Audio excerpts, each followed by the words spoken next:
concise and informative. Thank you for joining us on the News Machine, the hottest news magazine show on radio. We are reaching you from Hot FM stations in Lagos on 93.3 FM, Hot FM Abuja 98.3 FM, and Hot FM Owerri 99.5 FM. 7 a.m. to 7:15 a.m. Monday to Friday. I am Otobo Nkanta. This morning on the News Machine, nationwide strike, NLC vows to cripple fuel supply, power grid, short markets, schools, hospitals. IPOP confirms Kanu's order to Simon Ekpa to end sit at home. Striking doctors reject federal government's 25% salary increment, and Adamawa riot update. Police arrest 25 persons. We will also be linking up for the voices in the news. The News Machine will be back after these messages. Now you can get your news on. Hot, fresh, exciting, and exclusive. The News Machine. Reaching you at the same time in Lagos, Abuja, and Owerri. 3 states for the price of 1. Monday to Friday, 7 a.m. to 7:15 a.m. The News Machine. More than just news. Hot FM. We are more than just radio.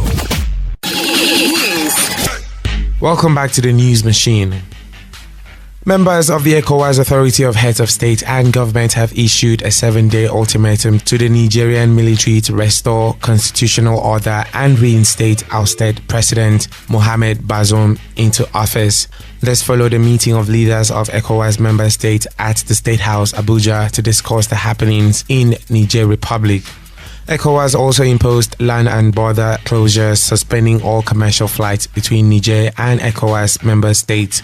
Announcing the decision, President of the ECOWAS Commission, Omar Traore, said all chiefs of defense staff of the member state will proceed for an emergency meeting to strategize on effective ways to implement a possible military operation to restore Bazoum to office.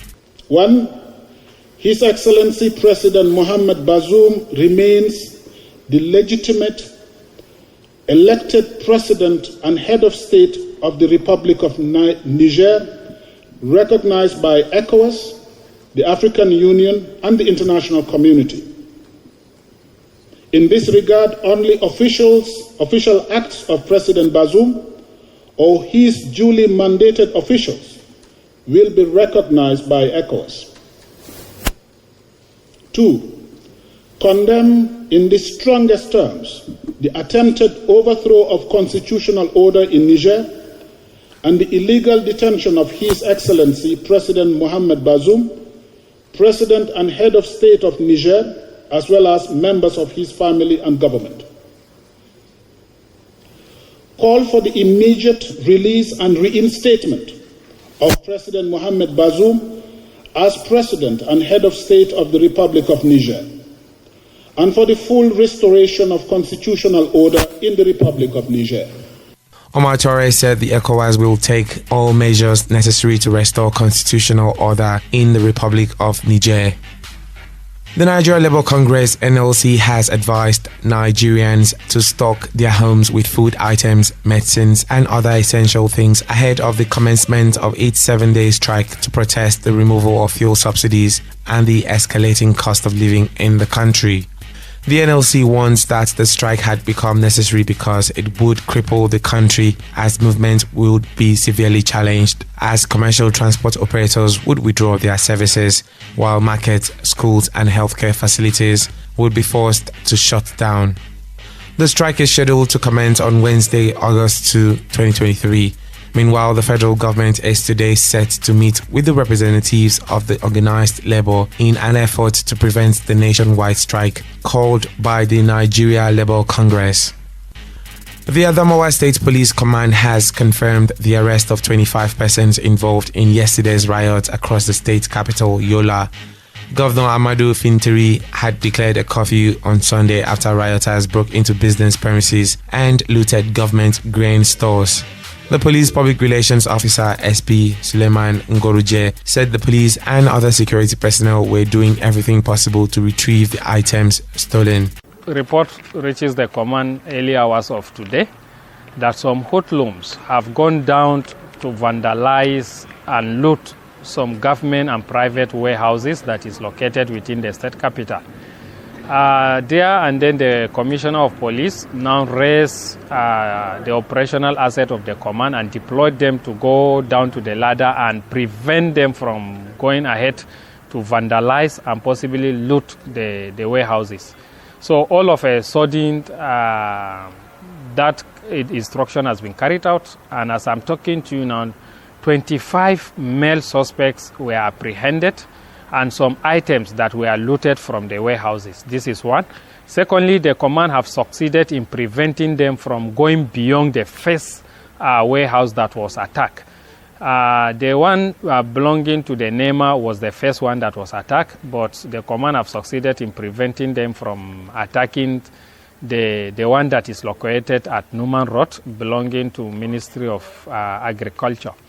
Virtually another deployment were equally made to cover all the private shops and the private warehouses within the state capital.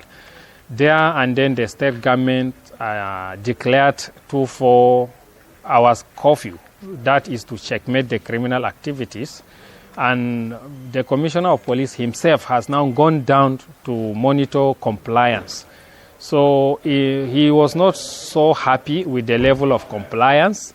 He decided now to set up a task force teams that was drawn from sister security agencies and the operational units of the command to go out and enforce compliance. So as I'm talking to you now, all the divisional police officers, the operational commanders were directed to mount roadblocks at the frontage of their stations and all the routes leading to the warehouses. All shops are to be blocked so that no hoodlum will go beyond that and vandalize any. Meanwhile, Ladan Ayuba, head of operations for National Emergency Management Agency, NEMA, Adamawa and Taraba, expressed worry over the activities of the hoodlums. You see the 4 warehouses, they are all being looted. They vandalized them. You look at the building, not even through the main gate or main door, they even had to destroy the wall to find themselves in. You will see that a lot of items, both food and non-food items, have been carted away. And looking at our vehicles, about how many of our vehicles have been vandalized. Then the main office, which we just came in not quite 2 weeks ago, it has been vandalized. All the items destroyed, some carted away. And it's a high level of criminality. NEMA appealed to the youth to be calm as the items are meant to be distributed to poor Nigerians in order to cushion the hardships they are facing. The indigenous people of Biafra, IPOB, has confirmed the authenticity of the letter written by its leader Nnamdi Kanu to Simon Ekpa in Finland to stop issuing sit-at-home orders in the southeast. IPOB Media and Publicity Secretary Emma Powerful, who confirmed the letter, said that it was the handwriting of their leader and therefore not fake.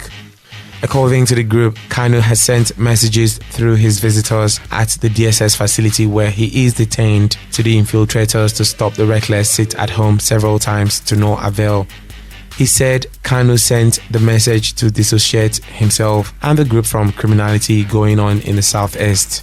But Simon Ekpa, the Finland-based self-acclaimed disciple of Nnamdi Kanu, released a video on Sunday where he insisted that the sit-at-home continues today. Chief of Staff to the President, Femi Gbajabiamila, has said the ministerial nominees list is a good mix of people with political acumen and technocrats. He noted that there are people who have keyed into the vision of President Bola Tinubu to move Nigeria forward.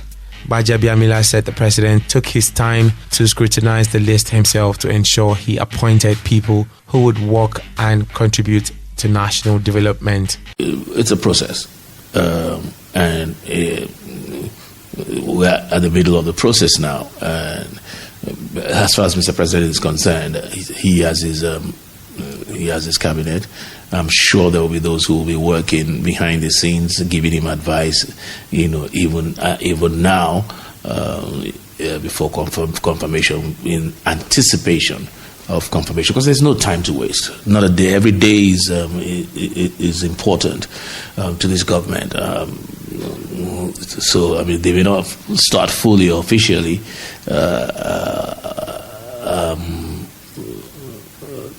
until they are confirmed, but I'm sure they will still continue to contribute, advice here and there to Mr. President.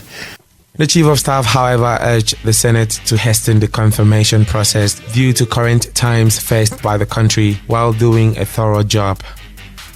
Now it's time to get the trendy stories from the News Machine studios at Hot FM 98.3 Abuja. Let's hook up with more news coming from the nation's capital. Good morning, I'm Tonya Kokodia.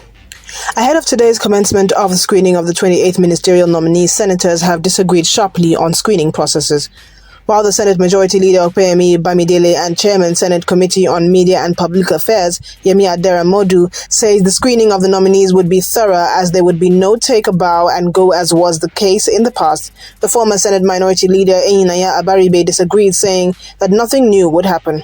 Speaking with newsmen, Abaribe said the screening of the ministerial nominees will not be different, adding that nothing has changed to give any signal of change in methodology. Another senator who spoke on condition of anonymity agreed with Abaribe, saying that the composition in the first place, where former governors, former senators and ex-members of the House of Representatives are dominating the list, it would be more of a take a bow and go show. Recall that the president of the Senate, Senator Godswill Akpabio, had on Thursday read out the 28 ministerial nominees sent by President Bola Tinubu for screening.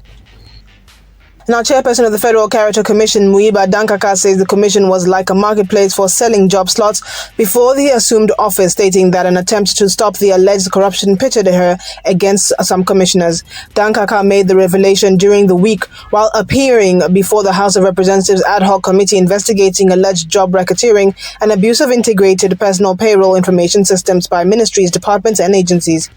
The House had directed the chairperson and all the 36 commissioners of the commission to appear on Wednesday last week after she failed to do so on Tuesday. The chairperson, who appeared with some of the commissioners, was accused of alleged job racketeering and abuse of extant laws and the FCC Establishment Act by some of the commissioners tagged Integrity Group. Speaking before the committee, the commissioner representing Osun State in the commission, Abdul Razak Adewuyi, and his counterpart representing River State, Okwacha Augustine, alleged that the chairperson had been running the commission in violation of Section 14, subsection 3 of the 1999 Constitution as amended, Section 2 of the FCC Act and other extant laws. However, Dankaka denied the allegations and accused the commissioner from the Integrity Group of mischief and blackmail.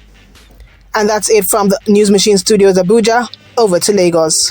All right, let's link up with the News Machine studios at Hot FM 99.5 Owerri for the trending news happening in the southeastern part of the country.